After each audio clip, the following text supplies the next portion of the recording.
Cast is now starting. All attendees are in listen-only mode. Good evening. This is Janet Edmunson, and welcome to our webinar, Understanding Anticipatory Grief. I'm so glad you took the time to be with us tonight for this important topic. I want to remind you of my next webinar on September 29. The topic's going to be getting better sleep as a caregiver. So watch for the link in the follow-up email you'll get after this webinar. And you can register for that. And just remember, when you register, if you can't make the date that it's being held on, there will be a recording afterwards. So you can always pick that up. And by registering, you'll get the notice about that.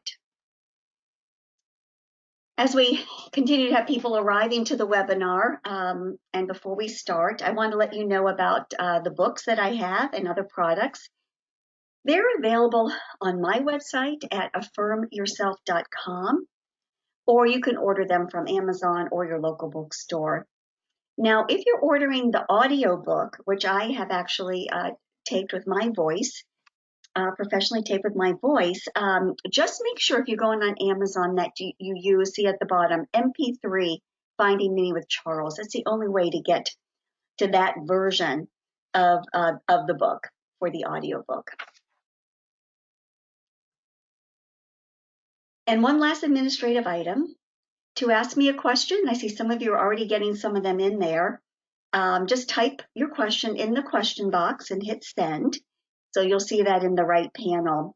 You can do this again anytime during the webinar, and I will look at them when I'm done and address those before we go. Now let me quickly tell you a little bit about my background. From a career standpoint, I have a master's degree in education from Georgia State University and over 30 years experience in leadership within the worksite health promotion field. I've been a public speaker and trainer since full-time since 2007. If you've participated in our webinars before, you know that I took care of my husband, Charles, during the 5 years he faced a movement disorder with cognitive issues. And it was confirmed to be cortical basal degeneration, CBD, when he died at the age of 50. That's an atypical Parkinsonian disorder. I'm the past chair of the board of directors for Cure PSP and have been a support group leader for 2 online groups and 1 face-to-face group for over 10 years. And I currently live in South Portland, Maine. C.S. Lewis, who lost his wife, captured the feelings I felt throughout the later stages of Charles's disease. Quote, "No one ever told me that grief felt so like fear," end quote. I was already experiencing grief, and Charles hadn't even died. I was looking down a dark tunnel and wasn't sure if I could see the light at the end. And the grief was growing. It was a growing fear and a growing sadness, not only about what my life would be like without Charles, but also about what he was thinking and feeling emotionally and physically throughout, and especially in these end stages. You know, in the end, he couldn't talk during that whole last year of his life, so he couldn't express his thoughts, his feelings, and his fears. I hope maybe that's not the case with your loved one and that you'll be able to have these conversations to understand what their fears are and what they're thinking. So I encourage you to have those conversations if that's possible. Here's a definition of grief from John James and Russell Friedman's book, The Grief Recovery Handbook. Quote, "Grief is the conflicting group of human emotions caused by an end to or change in a familiar pattern of behavior. These changes can come from the actual death, and I'm certain you're seeing them now, so they come even long before the death. The grief we experience before our loved one dies is called anticipatory grief or incremental grief. And while it is incremental and progressive, it can still hit you like a tsunami. Incremental or anticipatory grief is composed of many losses along the way toward the ultimate loss through a death. And in addition to the tremendous grief you can feel due to the ongoing losses, you also have the added fear, worry, and the dread of the death. And what will that mean? First, what will it be like for your loved one during the dying process? I know I was so very worried about that. Then for me, there was the uncertainty about what my life would be like after Charles died. How will things be different? Will I be up for that challenge? I also had a real fear that I would get PTSD sometime after Charles died. I really was getting through the caregiving experience, keeping positive, making meaning, giving Charles the best experiences possible in spite of all his losses. But when I finally collapsed later, I talked to the hospice social worker, and she said from what she knew of me, she didn't think this would happen. But if it did, she commented, that I had a strong support system of friends and family who would be there for me. But this had been a real fear for me, and maybe for you too. So let's think of the various losses we may experience, as well as those of that our loved one might experience. Let's talk about our loved one first. Charles physically lost the ability first to read, then write, then walk, then talk, and finally to take care of himself in any way. Each of these losses were huge for him, especially when his speech started to slur. And they had huge implications for me beyond feeling profoundly sad for his physical losses and loss of the quality of his life. For me, there was the loss of things in the past that we had, which we will never have again, such as the fun going on trips together, or his wonderful mentoring that I had relied on for my leadership growth. There was the loss of the things present in all he can't do now and we can't do as a couple, with a much reduced social life. For example, not being able to do the things we enjoy doing together, such as movies, travel, and getting together with friends for intense discussions. We love that. Couldn't do that anymore. There was a loss of things possible for the future, as there are events going forward that we will not be able to share, and the last hope of having a partner into my old age. Your losses can leave you feeling lonely, isolated, and helpless. Our anticipatory grief can then be compounded by concurrent stresses that we have every day. We are juggling so many things. It can be overwhelming in light of the other many things we need to do to provide care or coordinate care for our loved one. And then there are the other daily duties we have, such as our household stuff and families, as well as some of you are still working as I was going through this process. It is a lot. And having anticipatory grief due to a progressive degenerative illness or disease doesn't necessarily mean you'll have less grief after your loved one dies. You know, my experience was that death is so final and absolute. It feels different and becomes a new dimension of grief. By the way, I don't know if I mentioned, but Charles died in 2000. In some ways, it can be every bit as difficult as if you lost your loved one quickly in a car accident or if you had a heart attack. But the skills and resources you use during this anticipatory grief phase can be skills and resources you can reuse again after your loved one dies. I read all the grief books again after Charles died. And as we look at our anticipatory grief, it helps to remember that positives and negatives can sit together, or both of those emotions can sit together. This is research from Barbara Fredrickson. Just because we are feeling many negative emotions, such as sadness, fear, and anger, doesn't mean that at the same time we can't also feel positive emotions. Look at this a little further. Look at this list of positive emotions. It's not a complete list, but it's some of the interesting things that give us positive emotions.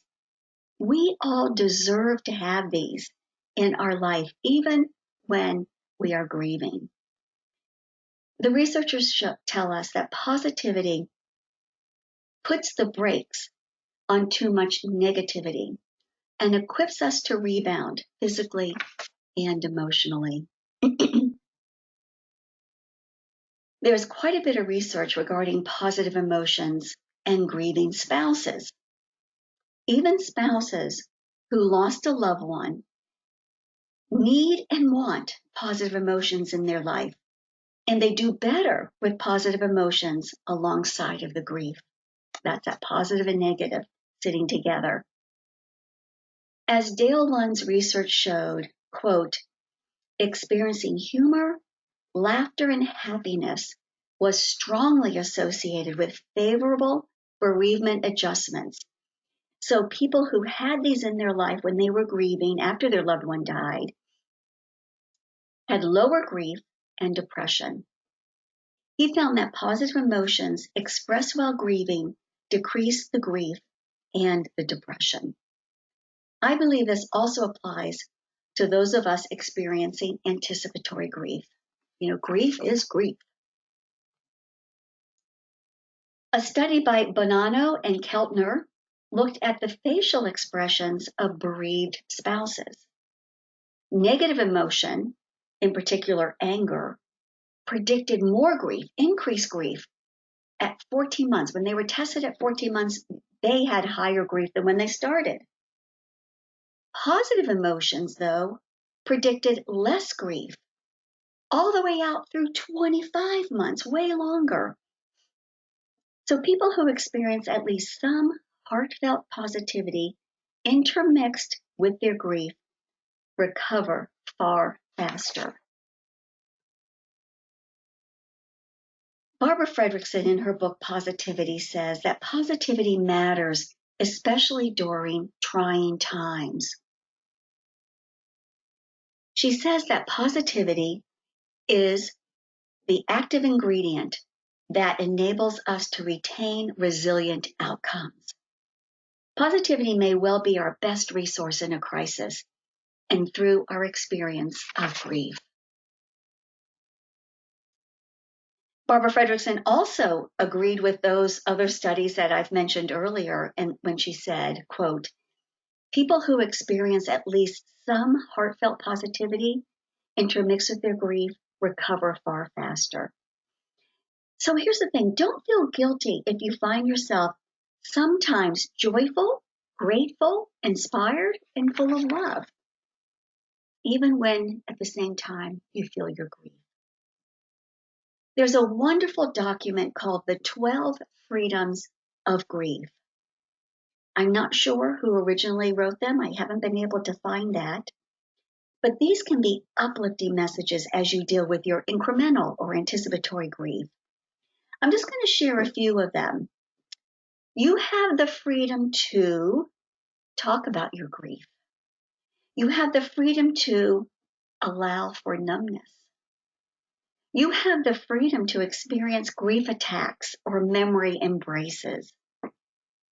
You have the freedom to allow a search for meaning. You have the freedom to treasure your memories. So those are some of my favorites. Please Google 12 Freedoms of Grief to see the full list and then decide which ones resonate the most with you and why. For the rest of our webinar, I'd like to present my ideas on how to process your anticipatory grief by I'm going to use these affirmation or affirming statements. I've broken them into two categories. One is on emotions and the other on meaning. Let's start with emotion. The first affirming statement I'd like to share with you is, it's okay to mourn what might have been. With Charles's progressive and degenerative illness, so much promise for his life would never be fully realized. Because for Charles, he was going to be dying in the prime of his life at the age of 50, right in the middle of his career. He had been speaking across the world about his leadership principles and would no longer have the same influence. And when his parents died, we found a whole box of memorabilia that they saved for Charles. And it showed some interesting things. There were old report cards, science project awards, sports and academic achievements. I saw a paper that showed that he hit 98% on the national standardized test. I knew Charles was smart and talented, but boy, that really took it home to me. And all of this helped me appreciate even more the potential that Charles had that would never have the opportunity to be developed. This picture is of Charles and me. We went back to the 16th century town hall where we were married. And as I think about for us together and my aspirations were that we were going to get old together. I saw ourselves walking hand in hand in our old age. So much more that we had to see and to do, to make an impact together. That's what our lives were about. And most importantly, my mentor was gone, as well as my best friend and husband. It's okay for all of us to mourn the hopes, dreams, and expectations about the future that will probably never happen. Let me take a moment to share some relevant points from the Grief Recovery Handbook. The authors say that every relationship has things that are incomplete. It might help to mourn what could have been by asking this question: what do you wish was different, better, or more? When you look at different, better, or more from the perspective of a relationship that was difficult or complicated, or that is difficult or complicated, you might answer these questions.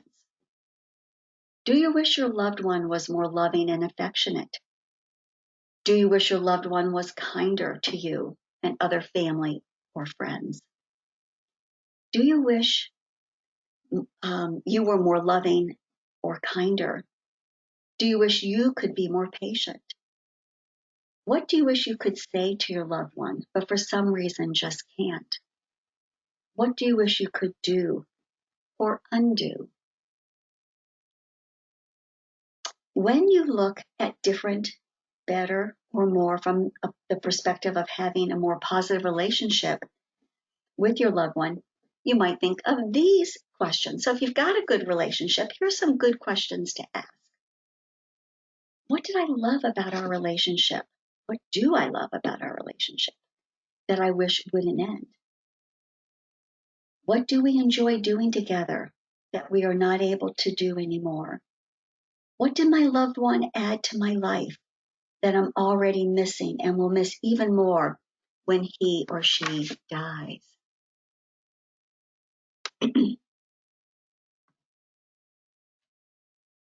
The authors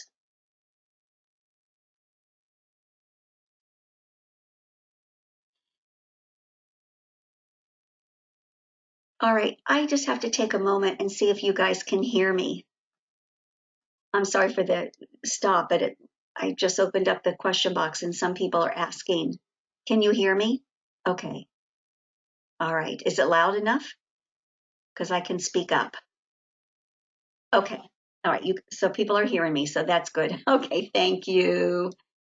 Just wanted to double check as we continue on here. All right. The authors go on to say that what we can do is apologize, forgive ourselves and our loved one, and verbalize. we can do this in a letter that is never sent. So sometimes just writing it down can be helpful. And they encourage us to ask these, to use this 3-step model here. So I'm going to use the word dad, but put in the name of your loved one. Dad, I apologize for blank. Dad, I forgive you for blank. Dad, I want you to know blank. So be open and honest with yourself. Here's how I would have answered these questions. Charles, I apologize for the times I am impatient. Charles, I forgive you for being inwardly focused during the disease and not being able to meet my needs. Charles, I want you to know I am so thankful for what you taught me and how you helped me grow. I love the special closeness and affection we had. So again, these are things you might write down. You may not ever talk to them about it or give it to them, but it's for you to process. Of course, some of that you may want to talk to them about. Okay, now I just have to get this to the next page. There we go. Okay. The next affirming statement is, I've already lost him. Maybe you've experienced something like this. It was at a point that Charles was no longer able to talk. That's the important thing to remember as I tell you this story this day. We had recently brought in hospice, which we then had for a year. And I just need to put a little quick plug into hospice. It's a phenomenally helpful thing for folks going through movement disorders, other kinds of diseases. Hospice helped us through not only the physical aspects of this journey, but also the emotional ones. And too many people, I feel, wait too long to bring in hospice. And we can answer questions about hospice if you have some a little later on in the Q&A. So going back to this day at work, remember, Charles could no longer talk. So I go to work and, oh my goodness, it's the worst day ever. 2 of my staff members, it's been brewing for a while, but they blow up at work right in the middle of a staff meeting. It had taken me all day to deal with this, and it was exhausting and emotional. I needed Charles's help. In the past, when he was healthy, I'd bring these problems to him during our evening walks. He'd help provide solutions that allowed me to solve it in a caring and effective way. Now, with this emotional day at work, I had a tremendous need for his insight. But when I got home and he could only look up at me, it hit me. My mentor was gone. I'd lost Charles. This was my tsunami moment. This is when, though, the hospice social worker, when I described what I was feeling, said that it was grief. It was this anticipatory grief. And she encouraged me to start reading grief books, which at that point, I had a few that people had given me for what was coming down the road, but I hadn't opened them. But I did open them, and I tell you, it really helped. I'm going to give you a list of my favorites at the end of the webinar. And actually, if you've been reading some good ones, put them in the question box, and we'll look at those when I'm done. So most helpful for me was the book called Getting to the Other Side of Grief. It shared a positive viewpoint, which was so important to me, that said, you will get to the other side. And it asked probing questions to explore my feelings about this loss. And I want to go through 3 of those that really touched and helped me. And I encourage you to answer these regarding your relationship with your loved one when you get off the webinar. First is, what did I value most about our relationship? And my answer was our talks. So how would you answer that question? What do you value most about your relationship? I'm a real believer in actually writing down things like this on paper. I think it helps us process our thoughts. I've been asked about if writing my book helped me in the grieving process. And I don't know otherwise, because that's what I did. I do think that the process did help. So even if you don't publish a book, think about writing your thoughts down on paper. The next question to ask yourself is, what special memories do I have of my loved one? I loved thinking about this and the memories that I loved. Weekend lunch at favorite spots in our quaint neighborhood would be one I would have put down there. Some of our overseas, we were fortunate to have a few overseas vacations. And just one simple one was just walking hand in hand. We did a lot of walking when he was well around our neighborhood. And that is something, a memory I cherish. So how would you answer this? What special memories do you have of your loved one that you want to really hold on to? And the third question I wanted to share with you, for you to ponder, is what will I take with me as a part of my loved one and our relationship to cherish? So my answer for this one is, first of all, the way he built my self-esteem and helped me grow as a person. He was so instrumental. I was so shy and really needed that building up of the self-esteem that he gave me. Another thing that I will take to cherish is the difference he made in so many other people's lives. I hear about this constantly when I see people who knew him well. And then the inspiration he gave me, the leadership principles he shared, which I now include in many of my presentations and trainings and included in my career. So how would you answer this question? What will you take with you as part of your loved one and your relationship to cherish? Defining what I had lost through questions like these helped me to grieve. The next affirming statement is actually a dilemma. Hang on or move on. After 4 years of caregiving, I had a move on or hang on moment. In some ways, I wanted to move on. We were no longer building a relationship together. We were just waiting for it to wind down. Charles couldn't talk, as I mentioned. We were worn out, both of us, in some ways, just existing. But I still wanted to hang on. I didn't want to lose Charles from my life forever, and scared to think what life would be like without him. Then we had an opportunity to do some articles in the local newspaper and do a book signing at the local bookstore. This is a picture of a friend who helped Charles get his book written, Lauren, and I at that book signing. So this was a chance to build Charles's legacy, an opportunity to introduce his book to other people. We couldn't have done that if he had already died. That was a definite hang on moment, and I decided to hang on at that point. But I totally understand what a mental dilemma this is as you get to the later stages. The next affirming statement is, I reflect on our love. Now, I was Charles's second wife, and we were married for 20 years, and we were very close. And Charles would always say for me from the very beginning that I was the best thing that ever happened to him. That was really nice to hear, right? And then once his disease started to develop, as he would say that I was the best thing that happened to him every night when we go to bed, he started adding phrases to that until he had a little poem that he said to me every night, and I want to read it to you. I love my Janet, my pretty little gentle Janet. The love of my life is Janet, my wife. I love you so, so, so, so, so much multiplied.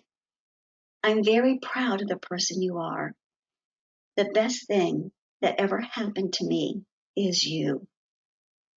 I was touched when he typed it out using his one finger typing method and signed it with his now squiggly handwriting and then gave it to me. I've since had it framed, as you can see, and it's one of my most precious possessions. I have it hanging above my desk. Even though Charles died 20 years ago and I have remarried, I can always reflect on that special love we had. For those of you caring for spouses, I encourage you to pull out the old letters and cards you might have. I've saved it downstairs somewhere for years. Read them to reflect on your love. Others, look at old videos and pictures to reflect on the emotions of when things were good. Hold on to the love that was passing through you and your loved one then. My next affirming statement is, I welcome my tears. You never know when the tears will come, and I'm guessing you've already experienced that. So I think, people talk about them coming in waves. That's what I experienced. And one wave was very memorable to me. I was driving in my car home from work, and the theme song to Titanic came on. Charles and I had seen that movie somewhere into his disease. And if you remember the plot, there was someone from the rich upper class who fell in love on the ship with the poor man, but who was full of life. And she just found her life being changed because of looking at him, not having money, but having lots of fun and excitement. He died, she lived in the movie, right? And the words of the song that choked me up was in the chorus, "You're safe in my heart, and my heart will go on and on." This reflected the impact of Charles's life on mine. I realized he would always be able to be in my heart, no matter what happened in the future. But when this song came on, those words just flooded me, and I sobbed. I can't believe I could even see to drive. Tears, though, I think, are a way to honor your loved one. So I don't think the tears are bad. I wouldn't be crying if I didn't love him. Welcome the wave of tears and the release of emotions they bring. I would just say, though, that if you're crying all the time or a lot, I encourage you to go to a support group to see if you can, see if you're kind of like normal with everybody else, or just ask a professional, clergy, a counselor, someone who you can see if this seems to be normal or maybe is not. The next affirming statement is, I let the love flow even when all else is lost. You may have heard of the book Tuesdays with Morrie. It was written about a wonderful sociology professor, Morrie Schwartz, who had ALS, Lou Gehrig's disease, and it was written by Mitch Albom. I encourage everyone to read it. It sounds like it might be depressing, but it is so uplifting. Now, Ted Koppel of ABC's Nightline found out about Morrie, and actually interviewed him 3 times on his show. On the last time, when Morrie's health was fading, Ted actually needed to go visit Morrie at his home and had a chance to watch Morrie for a whole day there.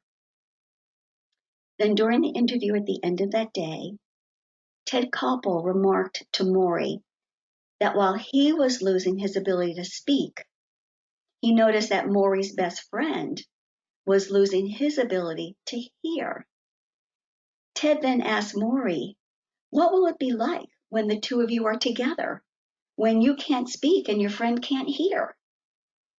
Morrie simply replied, lots of love will be passing between us.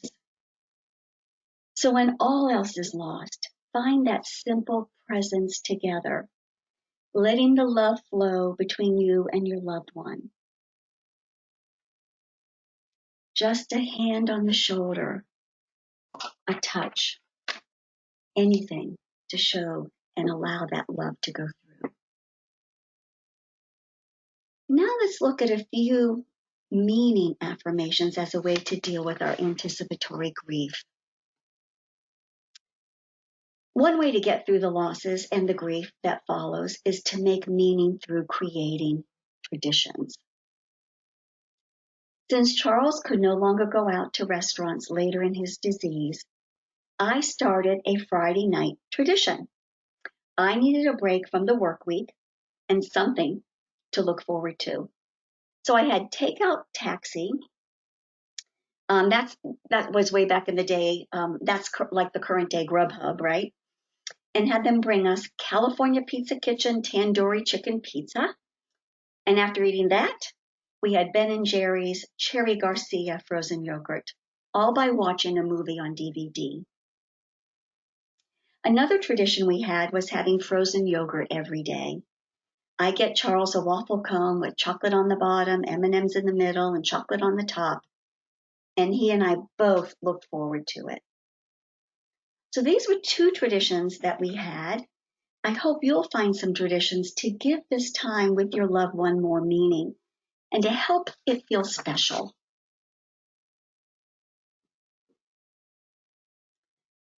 So before we go to these questions, I want to tell you another story. I was speaking to a group of people with neurological diseases in Florida a number of years ago. And a guy was there, an older gentleman, he described that he had a wife who was late stage Alzheimer's. And he said that she really hadn't talked in the last few months. But one tradition that they had was driving through the local, was about a 10-mile bird sanctuary. And they did that every single day.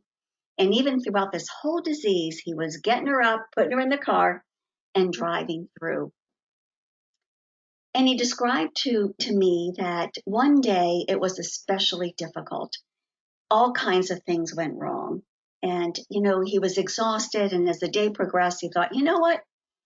We're not going to, he didn't tell her this, but he just said, I'm not going to take her on this bird sanctuary ride because, I don't even know if she even knows that we're doing it.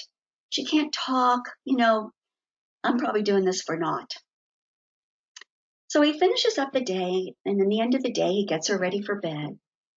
And as he tucks her in, she looks up at him, and this woman who hadn't talked in months said, "Bird." Then he knew he needed to continue that tradition. So, what traditions will you continue, and what traditions will you start? Some ideas might be date nights, like my special one on Friday nights, maybe family dinners, a grandkid day, a game day, or just a daily walk in the neighborhood. We would take Charles for walks. I needed lots of people to help, but when he could no longer actually walk, we would walk him around in the wheelchair, and it was a great way for him to see people and have them express their concern and love for him. The next affirming statement is, I find acceptance. This is the foundation to making it through our grief. Some people might fight this acceptance throughout the obvious losses of our loved one's disease. However, I think you can get to acceptance by adopting the attitude expressed in the serenity prayer. So don't fight it. Let's embrace it.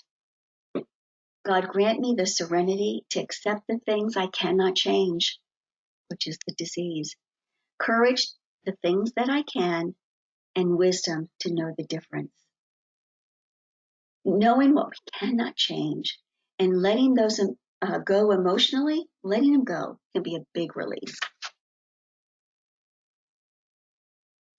Charles and I were very fortunate to be able to attend a mind-body course for people with medical conditions. The instructor was Peg. And the very first night she had all these people in this group with various conditions, she looked out over them and she said, you need to accept your conditions. But then she added this, the way to accept it is to make meaning out of it. Just absorb that for a minute. I just want to say, wow. That is a proactive way to look at acceptance. Make meaning out of it. Make meaning out of this situation that we're in. So that's when I started to look at all the ways we were making meaning. Some were from the activities we continued to do, which were meaningful for Charles and me. But the other way I looked at this was by asking questions such as, what is this teaching us? What is this experience giving us? How will it help each of us grow? And especially for me, how would it help me grow? My final affirming statement is this: I have things to look forward to. So, in contrast to looking at things that were meaningful in the past, I'll also focus forward. This might be a difficult one if you're far along in the journey with your loved one's disease. You've lost so much already. What could there be to look forward to? More losses? In this case, instead of looking too far forward, just look to the immediate few weeks. So ask yourself, what are you looking forward to in the next 2 weeks? So let me take a moment and say this reality in the US and around the world right now with the COVID-19 coronavirus, it is making it hard to think about what's going to be happening in the next 2 weeks, doesn't it? I hope most importantly that you all are staying home, caregivers and people with the disease, and that you have the supplies you need. And that you know that some of the things that you would be looking forward to, like a visit from the grandkids, just can't happen right now. But I want you to do this effort with me once this coronavirus is over. And maybe thinking about what we can do in the next 2 weeks, yes. But typically what it might be is looking forward to some family members coming to visit. Maybe it's some respite time for you, or maybe it's a special event that you'll be having or going to. But most importantly, even now with the COVID-19, we can all look forward to the little things. Your loved one's smile, the gift of another day to tell them that I love you, or maybe just enjoying a brownie and ice cream together. In fact, that's something I encourage you all to do now in the next couple of weeks, is have some goodies that you just enjoy together and absorb that positivity. So those are all the emotional and meaning affirmation statements that I prepared for you tonight. And I'll just review them real quickly. It's okay to mourn what might have been. I've already lost him. Hang on or move on. I reflect on our love. I welcome my tears. I let the love flow even when all else is lost. I create meaningful traditions. I find acceptance. And I have things to look forward to. So just a few things to remember when it comes to your anticipatory grief. Accept that this grief is normal. Acknowledge your losses. Put them out there. They're real. Connect with others. So important that we stay socially connected. Now it might be by phone or FaceTime, but stay connected. Reflect on the remaining time that you have. Take advantage of your support system so that you have the emotional energy to get through this grief. And say yes to counseling. Say yes to support and help. I promise I tell you some of my favorite books. I mentioned Getting to the Other Side of Grief. It's written by two people that end up getting married. They both lost their spouses and they end up getting married and writing the book. The Healing Journey Through Grief, the Grief Recovery Handbook, and I mentioned Tuesday with Maury. Now, before I give you my final quote, I'd like to take your questions. Some of you have already started to put them down, but to send us a question, just type them in the question box and hit send. All right, so give me a moment to open up my question box and make sure I can read it all. Okay, so let's see. First question by Kathy. Do you think the anticipatory grief mutes the intensity of the grief when death finally arrives? I think you wrote that before we started. And as I did mention, I think the grief in the final death is just another huge wave of grief. So we'll have tools because we'll already be practicing some things and learning some things, but I don't think it will mute the intensity necessarily. Maybe it can, but don't count on it and just be ready to deal with it. Let's see. All right. by Karen. How do I handle this grief if our marriage was not a good marriage? My husband, who is now on hospice, really didn't ever seem to really love me. I am his caregiver now, but grieve from not ever having the love I thought marriages were all about. And I did speak a little bit to that earlier when you think about what would you like to have be different, better, or more. And Karen, I would really recommend out of those grief books to do, let me go back to them, whoopsie, is the Grief Recovery Handbook. I think that will be the best thing for you to do, as well as to talk to other folks about it. Let me get back to my question. Sorry. I'm on the wrong way. Up. Sorry. Hitting the wrong buttons here. All right.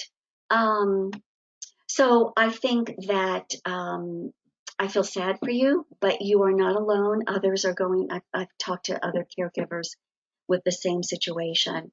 You're going to be grieving alone. Find your friends, your family who support you and understand you. And I have to say, I cannot believe the courage and the strength that you have in still caring for a husband that you feel didn't love you. And I am amazed at that and really do applaud you for doing what is just the most noble thing you could do for him. Maybe he'll never understand that, but grieve not only for his loss, grieve for the loss of the love you never had from him. And hopefully some of those books and possibly a counselor could help as well. Candace asked, could be looking forward to a FaceTime call from a family to hear their voice. Absolutely. That is definitely something that you could look forward to. And I would encourage you all, if you have iPhones, to do FaceTime or on the computers to Skype and talk to your loved ones, especially your parents and the older folks that are in nursing homes, assisted living, and even independent retirement homes. My mom, 90 years old, is in an independent retirement home, and they have stopped all visitors. So she's going to be alone, and except for the people that she lives with, which they're asking for social distance there as well. So call. Get other people to call, get your whole family, divvying up the days at the time during the day to get lots of calls coming in. Any tips? This is from Caitlin. Any tips, advice for hospice?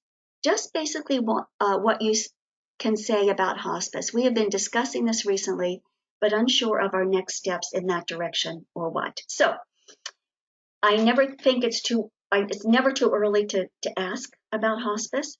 You can go at it two routes. You can talk to one of your doctors. It could be the primary care doctor, the neurologist, the cancer doctor, any of the doctors, and you can ask them to do a referral to hospice. So that's one route. The second route, the other route you can take is you can call hospice directly and ask them to come in. And what the hospice will do, either way that you go, they'll come in and do an evaluation and decide if it's time for your loved one to be on hospice. So let them tell you no, right? Don't you say no before you've even brought them in. And when they come in, they'll tell you all about their rules. Every hospice is a little bit different. I mean, they are governed by Medicare and some of the rules there, but they all can do this a little differently. So hospice, when they come in, take over the care. They are the primary now. They can still work with your doctors, but you don't need to go to your doctors. They have tons of resources. So learn all the things that they can offer you. Every hospice has a little different twist. Some have music therapy. They all usually have social workers, spiritual counselors if you want, and nurses that will be coming by, and aides. I got extra aides that help me because of hospice, and the volunteers, which can be great after the COVID-19 goes by, where the aides can come in and spend time with your loved one, maybe read to them or whatever, so that you can get a little bit of time for yourself.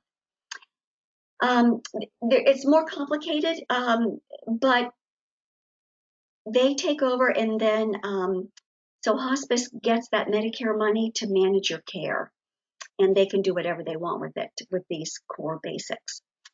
So I hope you'll just either reach out to your hospice, and many of you, if you live in a more metropolitan suburban area, you may have a couple of hospices in your area. So you can bring all of them in and say, I want to bring you all in. I want to interview all of you and see which one fits best with our needs. Or you can start with one, and if you're not happy with the nurse or whoever is there, you can say, you know what, it's not working for us, and bring a different one in. You are in the driver's seat when it comes to hospice. So I hope that helps us. I think we have another question for hospice. Please show your book list again. Okay, Karen, will do. Let me see if I can do this and go the right way. I think it's, there we go. I'll leave that up. Candace says, hospice will provide bereavement group resources to anyone in the community, even if they were not involved with hospice. Thank you for mentioning that. That's absolutely correct. Many hospices have bereavement groups or information, and you don't have to have been on hospice to participate in those. So I encourage you to look into that. I'm kind of partial to, after your loved one dies, to bereavement groups that have a start and an end date versus those that are ongoing. Because the start and end dates try to bring everyone through the process, where the rolling ones, you have people at every different level, then you have people that have been there forever that can't let go and move on. So that's just my feeling. Here's a question from Jess.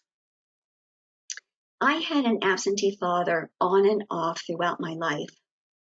When we finally went to counseling and reconnected, he was always busy with his second and third wife. But when he had no one, he finally wanted a relationship. Now, after all my life of wanting this relationship, and I have it, now he is dying. This is devastating.